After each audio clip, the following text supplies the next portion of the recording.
Conservation का मतलब क्या होता है? कंजर्व करने की प्रोसेस को हम कहते हैं conservation. The process of converging means उसको बचा करके रखना, कांस्टेंट रखना।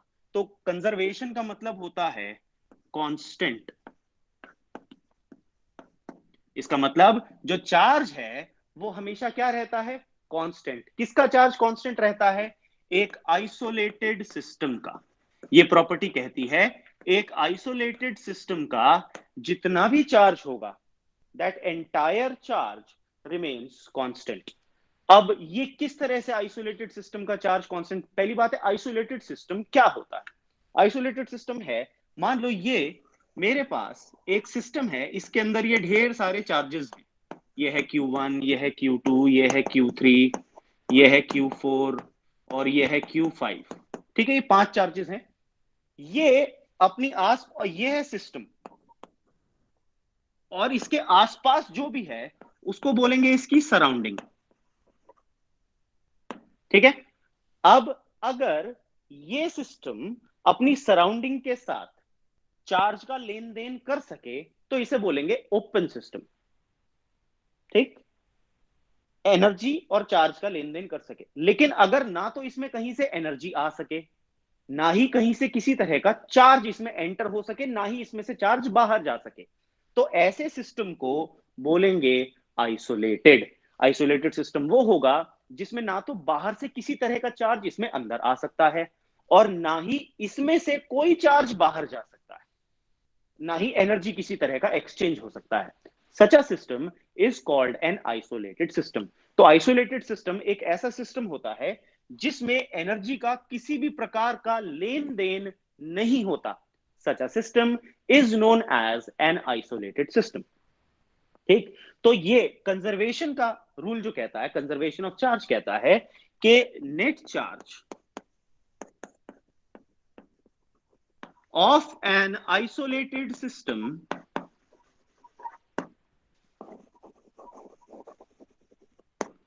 remains conserved। जो एक आइसोलेटेड सिस्टम है उसका जो नेट चार्ज है दैट रिमेन्स कंजर्व्ड। किसी भी सिस्टम का नेट चार्ज रिमेन्स कंजर्व्ड, ये कहलाता है कंजर्वेशन ऑफ चार्ज। तो कंजर्वेशन ऑफ चार्ज, चार्ज की वो प्रॉपर्टी है जिसकी वजह से वो आइसोलेटेड सिस्टम का चार्ज कांस्टेंट रहता है, यानी ना तो उसमें से चार्ज लिया जाएगा ना दिया जाएगा, और उसका जितना भी चार्ज होगा वो हमेशा कांस्टेंट रहेगा। ये बात बहुत काम आती है हमारे कुछ ऐसे क्वेश्चंस में या कुछ ऐसे एग्जांपल्स में या कुछ ऐसे रिएक्शंस में जो हमारी समझ से परे हो जाते हैं। अब ये जो कंजर्वेशन ऑफ चार्ज है, ये हम साथ में एक रूल पढ़ें अगर, आइंस्टाइन की थ्योरी ऑफ रिलेटिविटी के से रिलेट करता हुआ, E इक्वल्स mc स्क्वायर। पहले आप लोग पढ़ते थे, आपने पढ़ के भी आए हैं क्लास 11th में, आपने पढ़ा था कंजर्वेशन ऑफ एनर्जी। उसके हिसाब से किसी भी सिस्टम की एनर्जी कांस्टेंट रहती थी।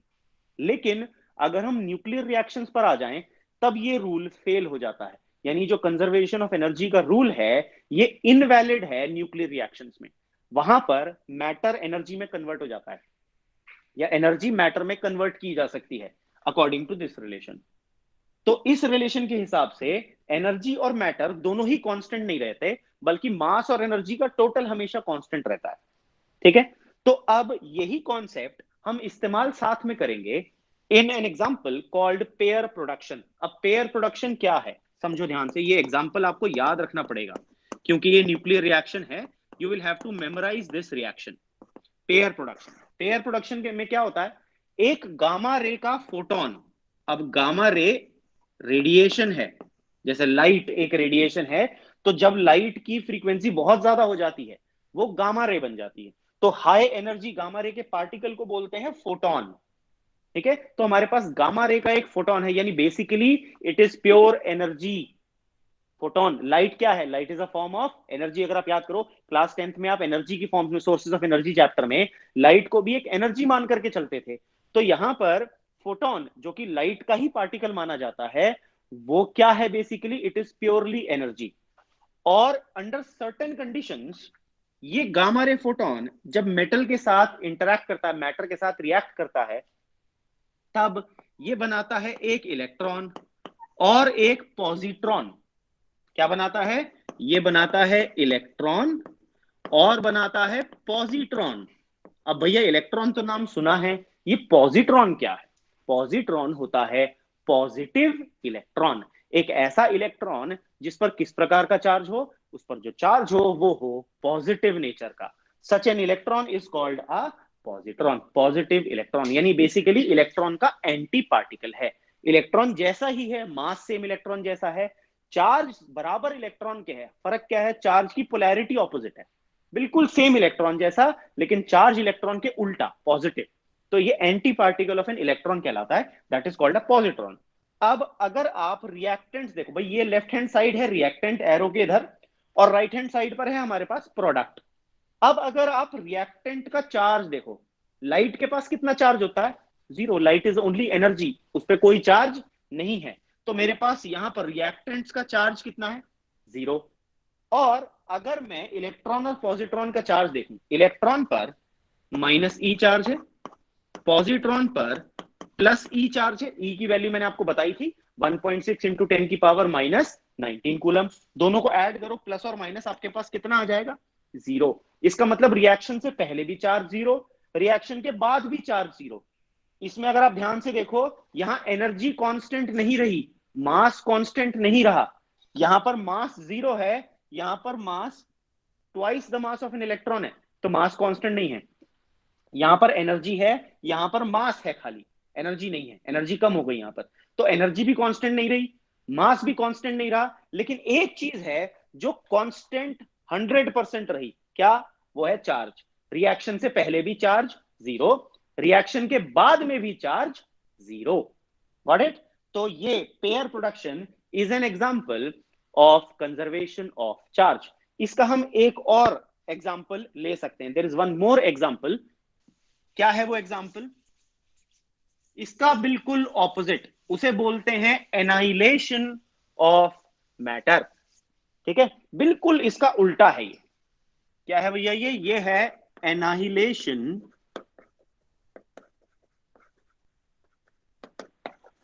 Of matter.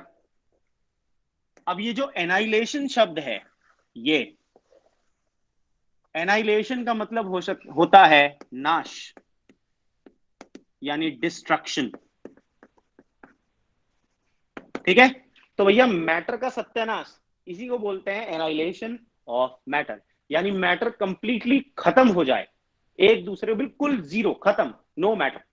उसी फिनोमिना को बोलते हैं एनाइलेशन ऑफ मैटर। इसमें क्या होता है?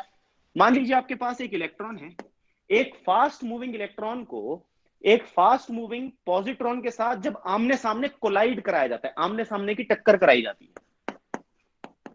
तो यहां पर गामा रे के दो फोटॉन्स निकल जाते हैं। ठीक है, तो यहां पर देखो ये भी मैटर था, electron is also matter particle, positron is also matter particle, इसके पास भी मास होता है। ठीक है, इट ऑल्सो हैज मास। तो इलेक्ट्रॉन एंड पॉजिट्रॉन दोनों के पास मास है, तो दैट इज मैटर।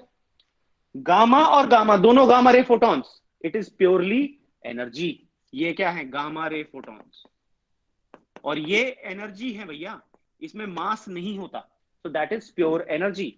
तो यहां पर मैटर कन्वर्ट हो गया एनर्जी में, तो मैटर खत्म हो गया। यहां पर मैटर है, यहां पर मैटर नहीं है, तो मैटर को हमने खत्म कर दिया, डिस्ट्रक्शन कर दिया। इसी को बोलते हैं annihilation of matter.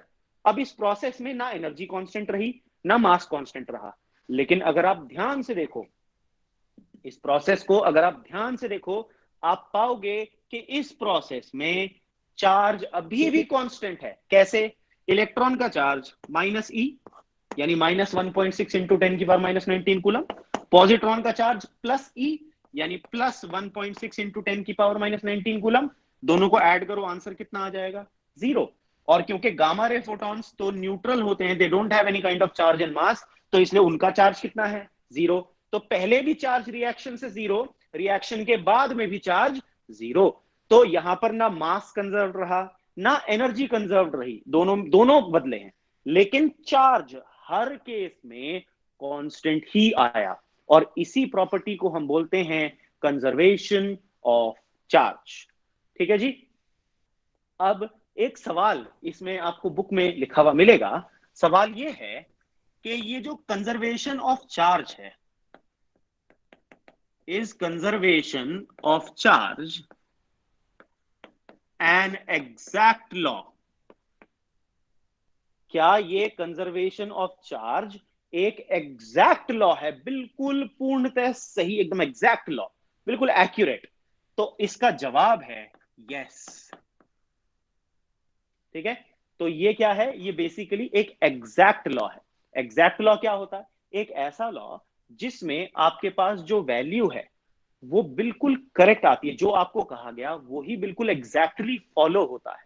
Such a law is called an exact law. तो ये हर जगह हर रूप में वैलिड है। आप इसमें कोई सा भी, इस लॉ का कोई ब्रेक नहीं है। कंजर्वेशन ऑफ चार्ज अभी तक कहीं इनवैलिड नहीं हुआ है, चाहे वो छोटा सिस्टम हो चाहे वो बड़ा सिस्टम हो, सारे सिस्टम्स में ये वैलिड पाया गया है। इसीलिए इसको कहा जाता है it is an exact law. ठीक है, तो ये थी हमारी सेकंड प्रॉपर्टी, जिसे हम बोलते हैं कंजर्वेशन ऑफ इलेक्ट्रिक चार्ज। अब हम मूव ऑन करेंगे हमारी थर्ड प्रॉपर्टी की तरफ, जिसको हम बोलते हैं इनवेरियंस ऑफ चार्ज। ठीक है, अब हम लोग देखेंगे इनवेरियंस ऑफ चार्ज। अब ये इनवेरियंस ऑफ चार्ज क्या है? What is invariance of charge? So third property is invariance of charge. ठीक है, अब हम बात करते हैं वेरिएबल क्या होता है। आपने शब्द वेरिएबल सुना है मैथ्स में भी, 10th तक तो मैथ सबके पास थी और कुछ के पास तो अभी भी है।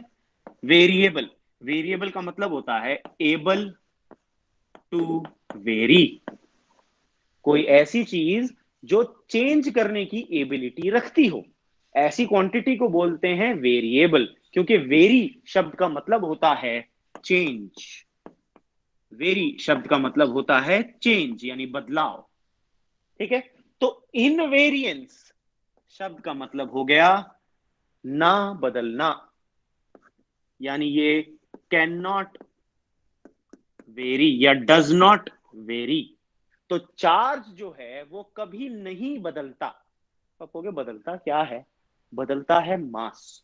अगर हम बात करें यहां पर इनवेरियंस ऑफ चार्ज का मतलब है रिलेटिविस्टिक टर्म्स में। रिलेटिविस्टिक टर्म्स का मतलब आइंस्टाइन की जो थ्योरी ऑफ रिलेटिविटी थी उसके हिसाब से, अगर आप नोटिस करो आइंस्टाइन की थ्योरी ऑफ रिलेटिविटी क्या थी, उसका मतलब थ्योरी ऑफ रिलेटिविटी कहती थी कि जब भी कोई बॉडी चलती है, मोशन में आती है, तो उसका टाइम, उसकी लेंथ और उसका मास तीनों बदलते हैं। मास, लेंथ और टाइम, ये तीनों चेंज होते हैं विथ स्पीड। जब कोई बॉडी स्पीड में आती है तो आप कहोगे अगर सर मैं भागने लग जाऊं तो क्या मेरा मास बढ़ेगा? आंसर है हाँ, लेकिन उसकी वैल्यू इतनी कम बढ़ेगी कि हम उसे नेग्लिजिबल मान लेंगे। तो आप कहोगे फिर आप क्यों कह रहे हो कि ये चेंज होते हैं? भाई हम बड़े ऑब्जेक्ट्स हैं, हमारे केस में ये उतना मैटर नहीं करता, क्योंकि हमारा इनिशियल मास ज्यादा है और हमारी स्पीड बहुत कम है। ठीक है, हमारी स्पीड कम किसके रिस्पेक्ट में है? हमारी स्पीड कम है with respect to speed of light. जो लाइट की स्पीड होती है उसके रिस्पेक्ट में अगर देखा जाए तो हम तो रेंगते हैं, क्योंकि हमारी स्पीड उसके कंपैरिजन में बहुत ज्यादा कम पाई जाती है। ठीक है, तो जो हमारी स्पीड है वो इसके रिस्पेक्ट में बहुत कम होती है। किसके रिस्पेक्ट में? स्पीड ऑफ लाइट के रिस्पेक्ट में। तो इसलिए हमारे केस में हमारा मास, लेंथ और टाइम रिमेन्स कांस्टेंट। लेकिन अगर हम बात करें छोटे पार्टिकल जैसे इलेक्ट्रॉन की, जब वो एटम के चारों तरफ चक्कर लगा रहा है, या उसको मैं एक्सलरेट करता हूं, किसी चार्ज पार्टिकल को, छोटे से चार्ज पार्टिकल को, उसे स्पीड ऑफ लाइट तक एक्सलरेट करूं, तब उस केस में close to speed of light आने पर उसका मास बढ़ जाता है।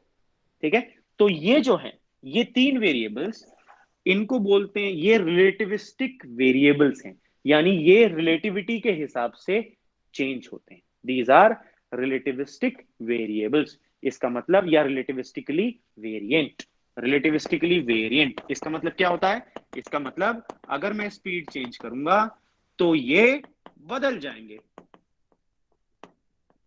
ठीक है, अगर मैं किसी बॉडी की स्पीड को कहां तक ले जाऊं, close to speed of light, close to speed of light, अगर मैं किसी बॉडी की स्पीड को close to speed of light लेकर के जाता हूं, तब उसके मास, लेंथ और टाइम में बदलाव आता है, लेकिन उसका जो फेज है, आपने 11th में फेज पढ़ा था वेव्स के अंदर, उसका फेज और उसका चार्ज ये चेंज नहीं होते।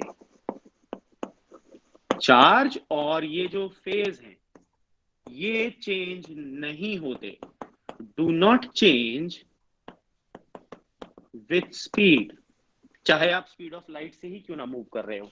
इसीलिए इन दोनों को बोलते हैं relativistically invariant, these are called relativistically invariant, क्योंकि ये चेंज नहीं होते, these do not change, okay, so that is why they are called relativistically invariant, got it। तो ये हमारे पास हैं। तो अब देखो यहां से रिलेटिविस्टिकली इनवेरिएंट में अगर हम मास का ही एग्जांपल ले लें, सपोज आपने कहा, मैं आपको बता रहा हूं कि मास चेंज होता है, किस तरह से चेंज होता है, आपने शायद ये फॉर्मूला कहीं ना कहीं देखा होगा लिखा हुआ, वो है m is equal to M naught upon under root 1 - v² upon c²। अगर आप ध्यान से देखो, ये जो है ये मास का चेंज बता रहा है। यहां पर v है speed of the body, m not है उस बॉडी का मास जब वो रुका हुआ है, और m है उस बॉडी का मास जब वो स्पीड v से चल रहा है, और c है स्पीड ऑफ लाइट जिसकी वैल्यू होती है 3 × 10⁻⁸ मीटर पर सेकेंड। ठीक है, तो ये आप देखोगे ध्यान से, जैसे जैसे v c के बराबर हो जाएगा, और अगर v c के बराबर हो जाए, कोई बॉडी, कोई चार्ज पार्टिकल, कोई भी बॉडी अगर स्पीड ऑफ लाइट से चलने लग जाए तो उसका मास इंफिनिटी हो जाएगा। देखो यहाँ c² अपॉन c² बन जाएगा 1, 1 - 1 is 0, anything upon 0 is infinity. तो मास बढ़ते बढ़ते बढ़ते बढ़ते इट बिकम्स इनफाइनाइट। इसीलिए कहते हैं कोई भी बॉडी स्पीड ऑफ लाइट से नहीं चल सकती, क्योंकि इनफाइनाइट मास को मूव कराने के लिए इनफाइनाइट फोर्स चाहिए होगी, और हम ऐसी कोई अभी तक सोर्स नहीं बना पाए जो इनफाइनाइट फोर्स सप्लाई कर सके। दैट इज व्हाई वी से speed of light is the limit of speed. ठीक है, तो अब ये हमारे पास मास, देखो मास इस रिलेशन के हिसाब से चेंज हो रहा है, लेकिन जो चार्ज है किसी भी बॉडी का वो कभी चेंज नहीं होता, भले ही वो बॉडी स्पीड ऑफ लाइट से क्यों ना चलने लग जाए। तो इस प्रॉपर्टी को हम कहते हैं इनवेरिएंट। इसका मतलब जो चार्ज है किसी भी बॉडी का, इट इज रिलेटिविस्टिकली इनवेरिएंट, इसी को कहते हैं इनवेरिएंस ऑफ चार्ज। इसका मतलब यह है कि जब भी बॉडी कितनी भी तेज क्यों ना चले, तो चार्ज उसका स्पीड के साथ नहीं बदलता। The charge of a body does not very with speed. ठीक है, इसी को बोलते हैं रिलेटिविस्टिकली इनवेरियंस या इनवेरियंस ऑफ चार्ज। ये थी हमारी थर्ड प्रॉपर्टी ऑफ चार्ज। अब हम मूव ऑन करेंगे हमारी फोर्थ और सबसे इंपॉर्टेंट प्रॉपर्टी, क्योंकि सबसे ज्यादा न्यूमेरिकल्स में इसी प्रॉपर्टी का आप इस्तेमाल पाएंगे। इस प्रॉपर्टी को हम कहते हैं quantization of charge. The property is called quantization of charge.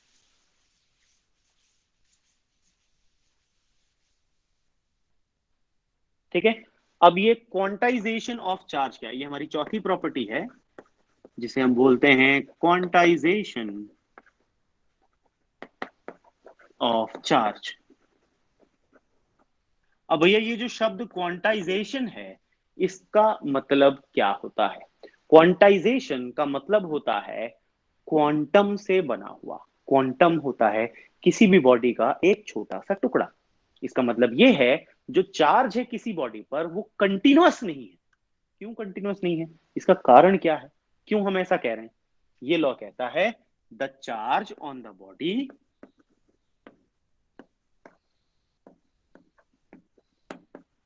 is not continuous but exists in discrete amounts। जो बॉडी पर चार्ज एग्जिस्ट करता है वो कंटिन्यूअस नहीं है। कंटिन्यूअस का मतलब एक पूरा एक बड़ा पीस नहीं है, बल्कि छोटे छोटे छोटे छोटे चार्जेस से मिल करके बना है। It is made up of small charges.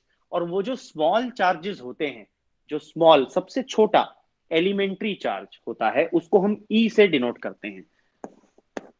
ये जो एलिमेंट्री चार्ज होता है, वी डिनोट इट बाय ई, और इसकी वैल्यू होती है 1.6 इंटू 10 की power -19 coulomb. That is the charge on an electron और अ प्रोटॉन।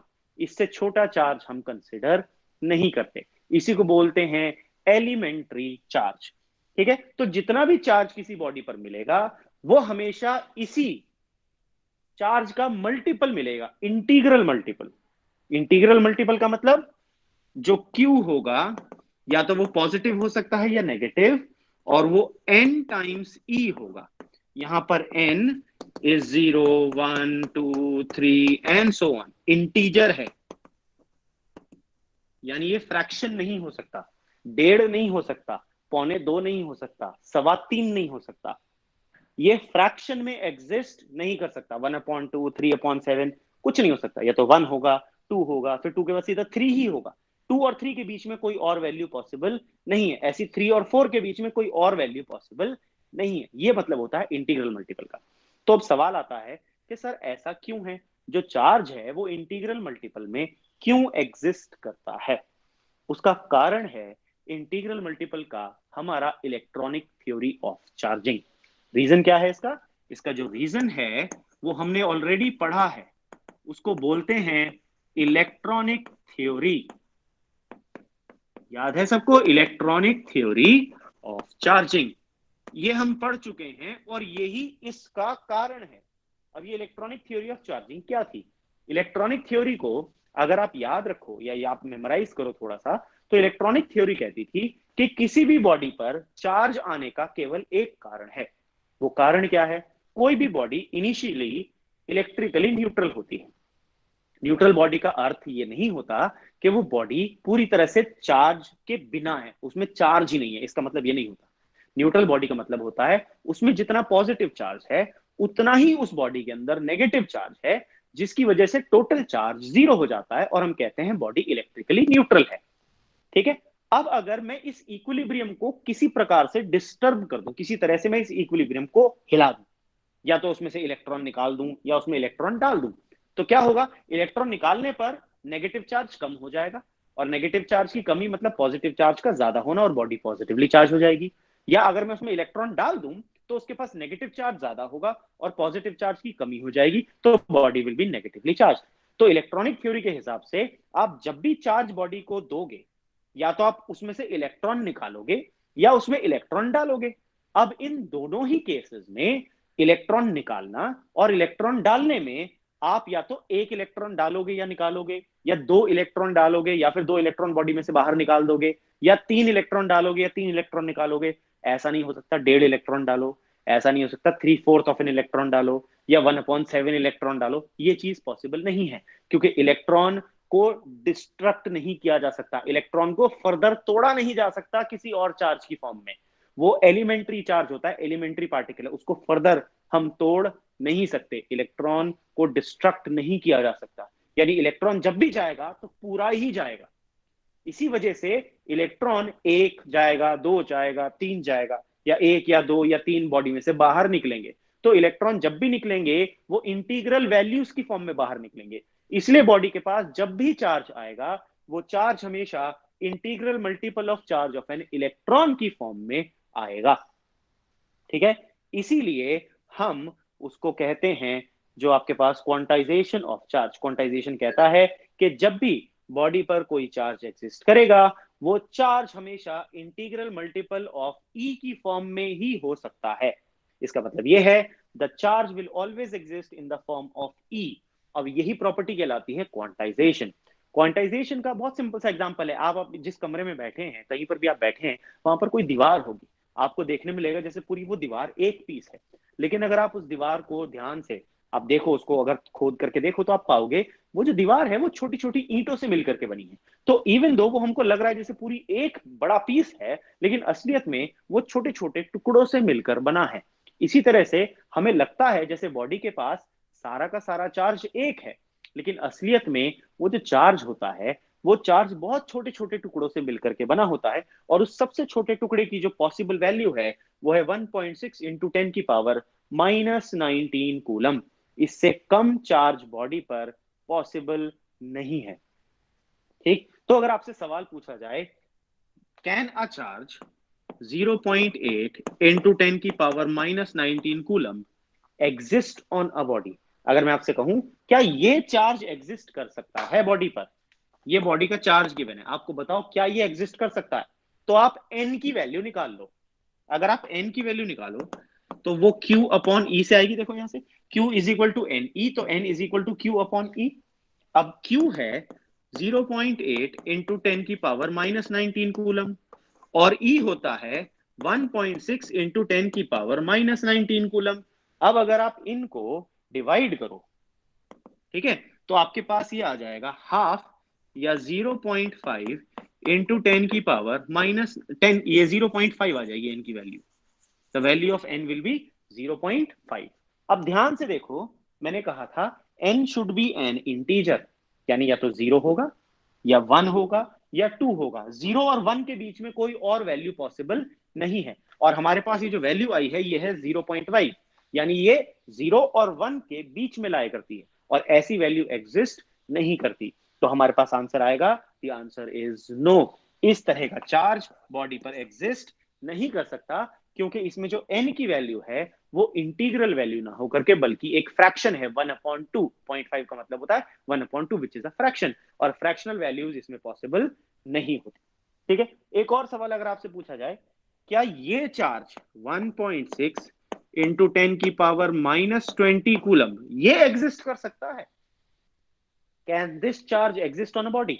चेक करने का तरीका फिर से एक, क्या n निकाल लो, n की वैल्यू है q अपॉन e, ये हमें q गिवन है, तो 1.6 इंटू 10⁻⁻20 अपॉन 1.6 इंटू 10⁻⁻19। ठीक है, अब अगर आप n की वैल्यू निकालो, ये आ जाएगा 10⁻⁻1 यानी 1/10, 0.1। क्या है ये क्या है, ये इंटीग्रल वैल्यू है? नहीं, ये कैसी वैल्यू है, ये एक फ्रैक्शनल वैल्यू है। ठीक है, तो जब भी आपको चेक करना हो कि किसी टाइप का चार्ज बॉडी पर एग्जिस्ट करता है या नहीं, तो उसका सिर्फ एक तरीका है, वो है कैलकुलेशन ऑफ एन। और अगर ये एन एक इंटीग्रल वैल्यू आती है आपके पास, तो वो चार्ज एग्जिस्ट कर सकता है। और अगर ये एन इंटीग्रल के अलावा कुछ भी और आता है, फ्रैक्शन आता है, डेसिमल वैल्यू आती है, any value other than an integral value, तो ये चार्ज एग्जिस्ट नहीं कर सकता। ठीक है, तो ये हमारे पास इससे रिलेटेड कॉन्सेप्ट था जिसे हम बोलते हैं क्वांटाइजेशन ऑफ इलेक्ट्रिक चार्ज। ठीक है जी, अब क्वांटाइजेशन के लिए एक बड़ा सिंपल सा एक क्वेश्चन कंसेप्चुअल आता है। ये जो क्वांटाइजेशन होता है, ठीक है, ये क्वांटाइजेशन ऑफ चार्ज फेल कहां पर होता है? ये जो क्वांटाइजेशन ऑफ चार्ज है ये कहां पर फेल होता है, यानी ये कहां पर काम नहीं करता? तो इसका जवाब है, जब हमारे पास चार्ज बहुत ज्यादा बड़ा हो जाए, when charge is very large, जिसकी वजह से n की वैल्यू इतनी बड़ी हो जाती है कि हम E को निग्लेक्ट करना पड़ जाता है, E की वैल्यू उसके कंपैरिजन में नेग्लिजिबल हो जाए। ऐसे केस में यानी मैक्रोस्कोपिक केसेस में, जहां पर चार्ज की वैल्यू बहुत ज्यादा बढ़ जाए, where q is so high that n becomes very very greater than e, तब उस केस में आपके पास हम उस बॉडी में क्वांटाइजेशन का कॉन्सेप्ट इस्तेमाल नहीं करते, बल्कि हम सारा का सारा चार्ज एक ही पॉइंट पर कॉन्सेंट्रेटेड मान लेते हैं। तब हम उस चार्ज को अलग अलग ना कंसिडर करके we consider it to be situated at a single point, उसको बोलते हैं सेंटर ऑफ चार्ज। तो अगर आपसे पूछा जाए कि ये कहां पर फेल होता है या ये कहां तक वैलिड है, तो जो क्वांटाइजेशन है इसकी सिग्निफिकेंस बेसिकली माइक्रोस्कोपिक लेवल पर है, पर मैक्रोस्कोपिक लेवल पर ये काम नहीं कर पाता, क्योंकि चार्ज की वैल्यू इतनी ज्यादा बढ़ जाती है कि हमारे पास जो n है it become so large as compare to the value of e। तो हम इसको तब कहते हैं कि ये उस जगह पर जाकर के फेल हो जाता है, या ये वहां पर वैलिड नहीं रहता। ठीक है, तो ये था हमारे पास क्वांटाइजेशन ऑफ चार्ज, जो हमारी चौथी प्रॉपर्टी थी। ठीक है, अब हम लोग मूव ऑन करेंगे हमारी नेक्स्ट प्रॉपर्टी ऑफ चार्ज पर। नेक्स्ट प्रॉपर्टी ऑफ चार्ज से पहले हम लोग एक कॉन्सेप्ट सीखेंगे जिसे बोलते हैं क्वार्क्स का कॉन्सेप्ट आपने कई बार सुना भी होगा कि भैया ये जो चार्ज है ई, इसको भी फर्दर तोड़ा गया। ठीक है, वो ये एक थ्योरी है क्वार्क्स की। ठीक, अब ये क्वार्क क्या होते हैं समझ लें, क्योंकि इसमें आपको बुक में एक क्वेश्चन मिलेगा, एनसीईआरटी में भी एक क्वेश्चन इस पर गिवन है। ठीक है, तो इसलिए आप ये थ्योरी को सुन ले जरा, ये क्या है। ये एक आधा कोई क्वेश्चन आपको नजर आएगा तो उसी पर मिलेगी, अदरवाइज ये ज्यादातर इंपॉर्टेंट नहीं है। उसका कारण ये है क्योंकि इसमें थ्योरी में जो 6 तरह के क्वार्क्स बताए गए हैं, उनमें से धरती पर केवल 2 ही तरह के मिल पाते हैं मैटर में, बाकी सारे हाइपोथेटिकल हैं। तो इसीलिए ये आपसे पूछा भी नहीं जाता बोर्ड में, लेकिन क्योंकि एक सवाल आपकी किताब में गिवन है, तो उस एक सवाल को आप समझ पाए, उसके लिए मैं आपको ये समझा रहा हूं कॉन्सेप्ट ऑफ क्वार्क्स क्या होता है। ठीक है, अब ये क्वार्क, QUARK, क्वार्क, क्वार्क क्या है? ये जो हमारे न्यूक्लियॉन्स होते हैं, ये मेरे पास एक एटम है, ये इलेक्ट्रॉन उसके चारों तरफ चक्कर काट रहा है न्यूक्लियस के चारों तरफ। न्यूक्लियस में मेरे पास है प्रोटॉन और मेरे पास है न्यूट्रॉन और ये है इलेक्ट्रॉन। ठीक है, तो ये जो प्रोटॉन और न्यूट्रॉन है, ये जो न्यूक्लियस के अंदर मिलते हैं, इनको कंबाइन कहा जाता है न्यूक्लियॉन। प्रोटॉन और न्यूट्रॉन को जो न्यूक्लियस बनाते हैं, उनको कंबाइन कहा जाता है न्यूक्लियॉन। ठीक है, और खासियत क्या है कि ये जो न्यूक्लियॉन होते हैं, ये न्यूक्लियॉन को can be further broken into quarks. ये जो न्यूक्लियॉन है, इनको फर्दर क्वार्क्स में तोड़ा जा सकता है। तो क्वार्क क्या हुआ? क्वार्क वो पार्टिकल है, सब atomic particles which make up proton and neutron. जो प्रोटॉन और न्यूट्रॉन को बनाते हैं वो सब एटॉमिक पार्टिकल्स, उन्हीं को हम नाम देते हैं क्वार्क। अब आप कहेंगे सर ये इलेक्ट्रॉन को नहीं बनाते? नहीं, electron can't be broken. Electron एक एलिमेंट्री पार्टिकल है। एलिमेंट्री का मतलब इसको तोड़ा नहीं जा सकता किसी और पार्टिकल्स की फॉर्म में। तो इलेक्ट्रॉन को नहीं तोड़ा जा सकता, लेकिन प्रोटॉन और न्यूट्रॉन को बनाने वाले जो पार्टिकल्स हैं, उन्हीं को हम कहते हैं क्वार्क्स। ठीक है, अब ये जो क्वार्क्स हैं, इनकी अगर आप टाइप्स की बात करें, ये जो हम क्वार्क्स देखते हैं, ये अक्सर 6 टाइप में माने जाते हैं। पहला है अप, दूसरा है डाउन। इनके नाम बड़े अजीबो गरीब आपको समझ में आएंगे। ठीक है, पहला है अप, दूसरा है डाउन, तीसरा है चार्म, चौथा है स्ट्रेंज। देखो बड़े विचित्र प्रकार के इनके नेमिंग है। फिर पांचवा है टॉप और छठा है बॉटम। ठीक है, जनरली इसके लिए यू का इस्तेमाल किया जाता है, इसके लिए डी का इस्तेमाल किया जाता है, C, then S, then T and then B. ठीक है, ये 6 प्रकार के क्वार्क्स होते हैं। इनमें से धरती पर केवल ये 2 मिलते हैं। ये जो 2 हैं, ये found in matter on earth. ये अर्थ पर मिलने वाले मैटर में केवल ये 2 प्रकार के आज तक पाए गए हैं। बाकी ये जो 4 प्रकार के हैं, ये हाइपोथेटिकल हैं। और ये माना जाता है कि जो यूनिवर्सेस में और दुनिया भर के और टाइप के मटेरियल हैं जो धरती पर एग्जिस्ट नहीं करते लेकिन यूनिवर्स में एग्जिस्ट करते हैं, उनमें ये 4 प्रकार के और जो क्वार्क्स हैं वहां एग्जिस्ट करते होंगे। ठीक है, तो हमारे लिए केवल यही 2 काम के। ठीक, अब इनके जो चार्जेस हैं, इनके चार्ज ई के फ्रैक्शन की फॉर्म में होते हैं। कैसे? एक तो चार्ज का फ्रैक्शन होता है +2/3e और दूसरा होता है -1/3e। यानी ये जो क्वार्क्स हैं, इन पे 2 ही तरह के चार्ज पॉसिबल हैं, एक 2/3 ऑफ e पॉजिटिव में और एक -1/3 ऑफ e। तो इनके चार्जेस अगर मैं देखूं तो यह है +2/3e, यह है -2/3e, 1/3e। ऐसे ये है +2/3e, यह है -1/3e, ये है +2/3e, ये है -1/3e। ठीक है, ये इनके चार्जेस हैं। हमारा काम केवल इन दो से ही है। तो हमने समझा क्वार्क क्या होते हैं। क्वार्क वो सब एटॉमिक पार्टिकल हैं जो हमारे प्रोटॉन और न्यूट्रॉन, जिनको हम कंबाइंड बोलते हैं न्यूक्लियॉन, उनको बनाते हैं। इनके पास दो प्रकार के चार्ज होते हैं। एक होता है 2/3 ऑफ ई और एक होता है -1/3 ऑफ ई। यही दो प्रकार के चार्ज वाले जो पार्टिकल्स एग्जिस्ट करते हैं, जो प्रोटॉन और न्यूक्लियॉन को बनाते हैं, जिनसे वो मिलकर के बने हैं, उन्हीं को हम कहते हैं क्वार्क। ठीक है, ये तो हमने समझा कॉन्सेप्ट ऑफ क्वार्क। अब क्योंकि धरती पर केवल ये दो ही प्रकार के होते हैं, तो यानी हमारे पास जो भी मैटर है उसमें जितने भी प्रोटॉन और जितने भी न्यूट्रॉन हैं, वो सब इन्हीं दो प्रकार के क्वार्क से मिलकर के बने हैं। ठीक है, all those are made up of only these two types of quarks. अब हमें इन्हीं का कॉम्पोजिशन समझना है कि ये किस तरह से कंपोज होते हैं।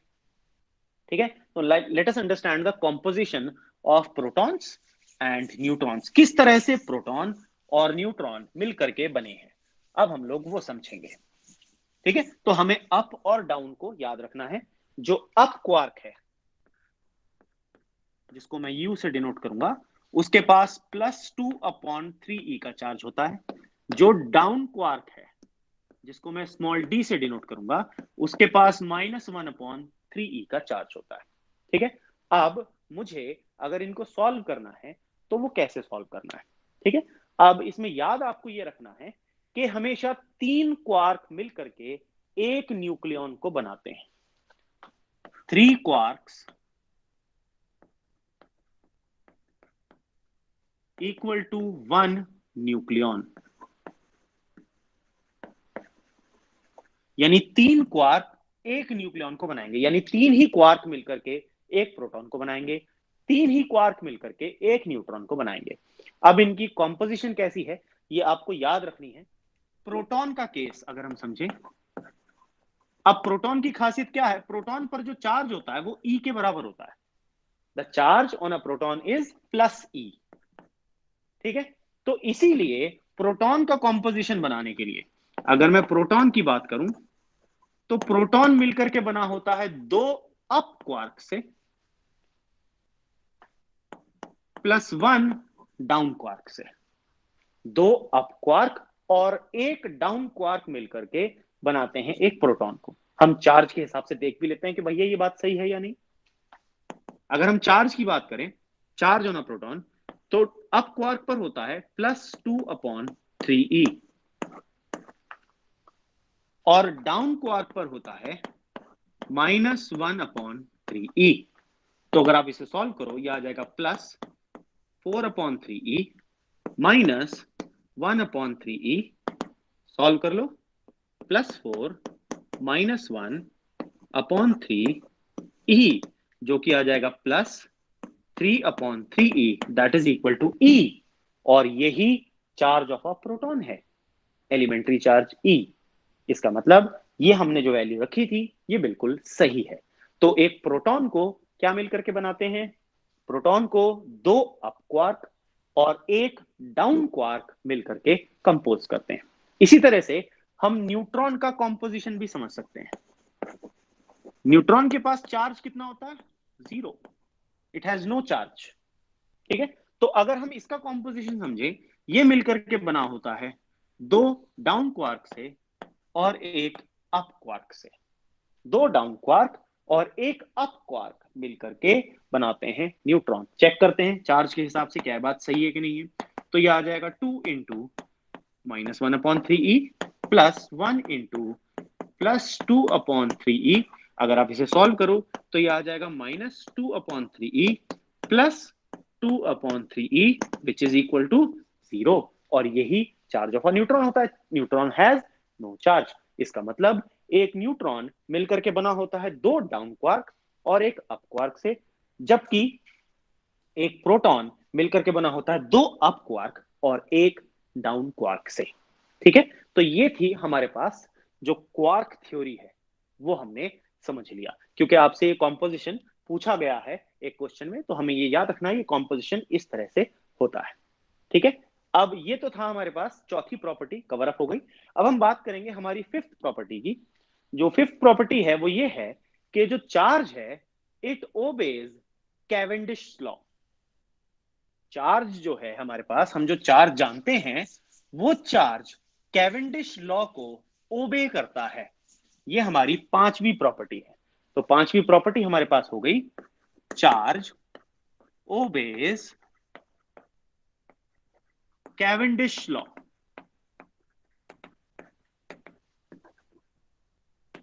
अब ये कैवेंडिश लॉ क्या है? ठीक है भैया, ये कैवेंडिश लॉ, ये लॉ कहता है कि अगर आपके पास चार्ज पार्टिकल्स हैं तो वो अगर सेम चार्ज के होंगे, यानी पॉजिटिव और पॉजिटिव या नेगेटिव और नेगेटिव, तो हमने इसको याद रखने के लिए कहा था कि इनमें होती है दुश्मनी यानी रिपल्शन, और अनलाइक चार्जेस इनमें होता है प्यार यानी अट्रैक्शन। ठीक है, तो इनमें हुआ रिपल्शन और इनमें हुआ अट्रैक्शन। ठीक है, यही कैवेंडिश लॉ है। तो चार्ज जो है वो इस लॉ को ओबे करता है। ठीक है, तो चार्ज ओबेज कैवेंडिश लॉ, इसका मतलब दो पॉजिटिव चार्ज हमेशा रिपेल करते हैं, दो नेगेटिव चार्ज रिपेल करेंगे, एक नेगेटिव और एक पॉजिटिव चार्ज एक दूसरे को अट्रैक्ट करेंगे। ये तो कैवेंडिश लॉ हो गया। लेकिन ये कैवेंडिश लॉ किसी किसी जगह पर गड़बड़ मार जाता है। आपको बुक में एक कंसेप्चुअल गिवन है इसी कॉन्सेप्ट पर बेस्ड, वो क्या है? Can two bodies having similar charge, question है कैन टू बॉडीज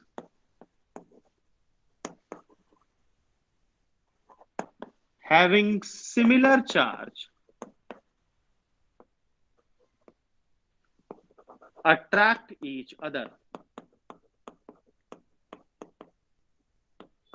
ये आपसे सवाल पूछा गया है कि क्या दो बॉडीज जिनके पास एक ही तरह का चार्ज हो, यानी दोनों पर पॉजिटिव ही है या दोनों पर नेगेटिव चार्ज ही है, क्या ऐसी दो बॉडीज कभी एक दूसरे को अट्रैक्ट कर सकती हैं क्या? ये सवाल आपसे पूछा गया है। ठीक है, तो अगर आप इस लॉ को देखोगे यहां पर, तो ये तो कहता है भैया पॉसिबल ही नहीं है। लेकिन ऐसा पॉसिबल है, लेकिन वो एक स्पेसिफिक कंडीशन में ऐसा पॉसिबल होता है। केवल एक स्पेसिफिक कंडीशन ऐसी है, वो क्या है कंडीशन समझ लीजिए। मान लो मेरे पास एक बॉडी है, उसके पास चार्ज बहुत कम है, स्मॉल क्यू, और एक बॉडी है जिसके पास चार्ज बहुत ज्यादा है, कैपिटल क्यू। जब मैं इन दोनों को पास लाऊंगा तो मुझे पता है ये ज्यादा वाला चार्ज इस पर इंडक्शन से नेगेटिव चार्ज जरूर पैदा करेगा। हमने इलेक्ट्रोस्टैटिक इंडक्शन पढ़ा है।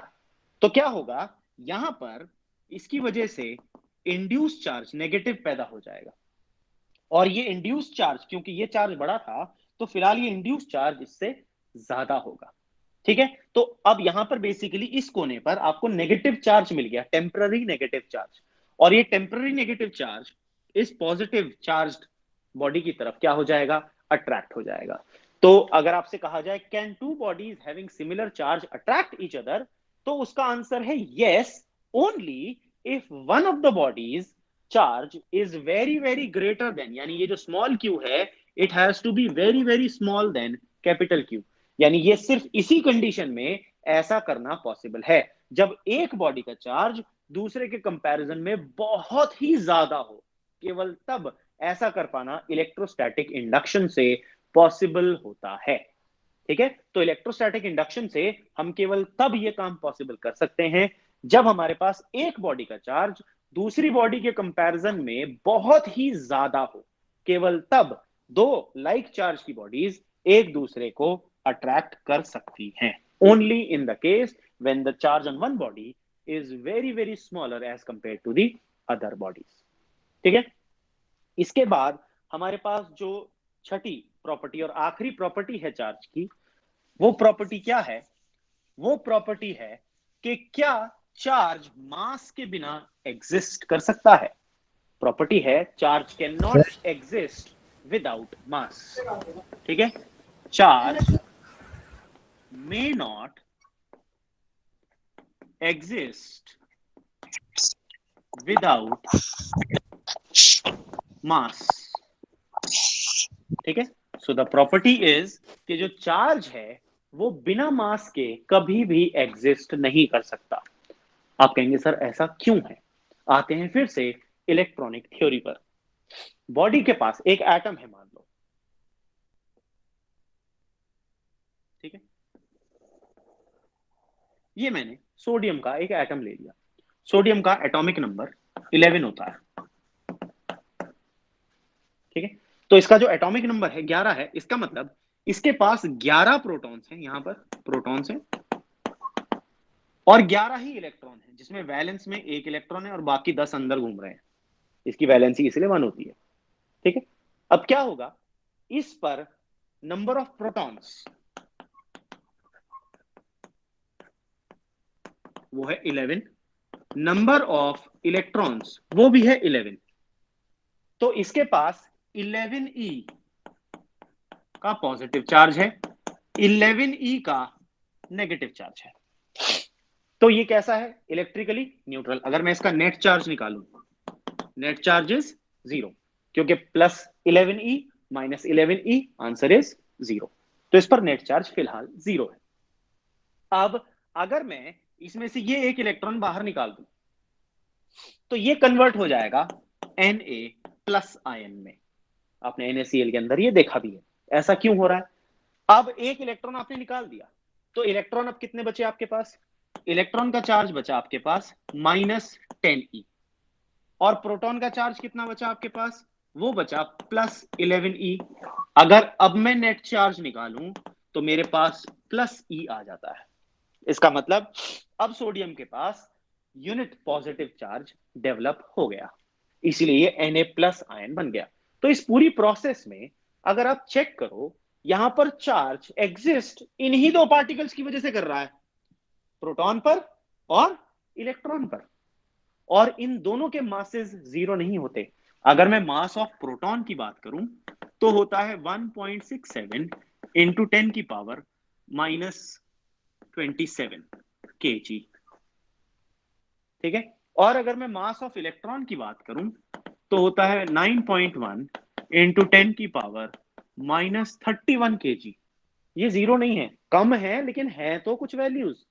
तो जब भी चार्ज ट्रांसफर होगा वो इलेक्ट्रॉन की फॉर्म में ही होगा, या तो इलेक्ट्रॉन उसमें से ले लिया जाएगा या इलेक्ट्रॉन उसमें दे दिया जाएगा। और क्योंकि इलेक्ट्रॉन के पास चार्ज होता है, मास होता है चार्ज के साथ साथ, तो जब भी बॉडी के पास चार्ज आएगा वो मास की वजह से ही आएगा। इसलिए क्या होगा, ये पॉजिटिव आयन थी, कैसे बनी?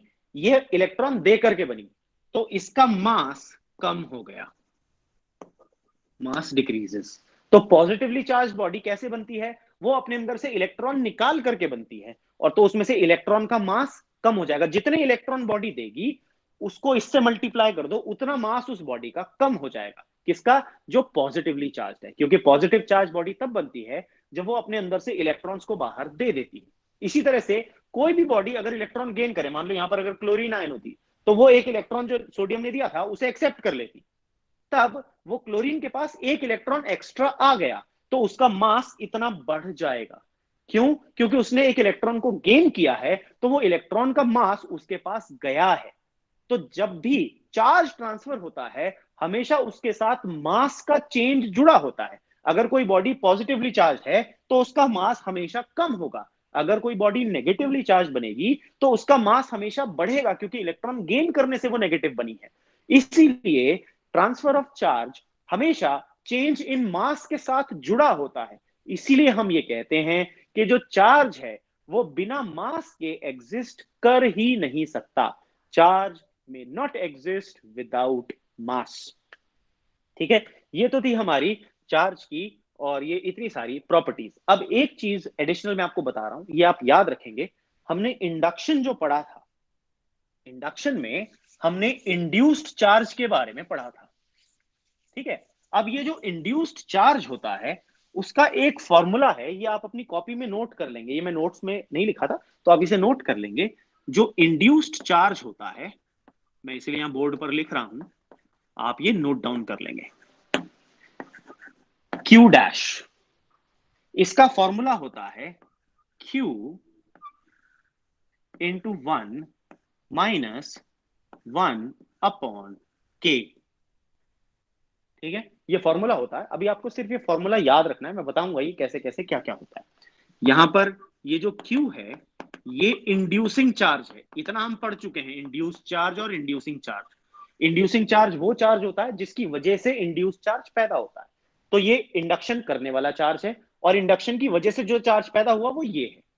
और ये जो कैपिटल K है इसको बोलते हैं डाई इलेक्ट्रिक कांस्टेंट। ये बात याद रखेंगे, ये जो कैपिटल के है इसको बोलते हैं डाई इलेक्ट्रिक कांस्टेंट। क्या होता है ये सब मैं आगे जाकर के पढ़ाऊंगा जब मैं आगे चैप्टर कंटिन्यू करूंगा।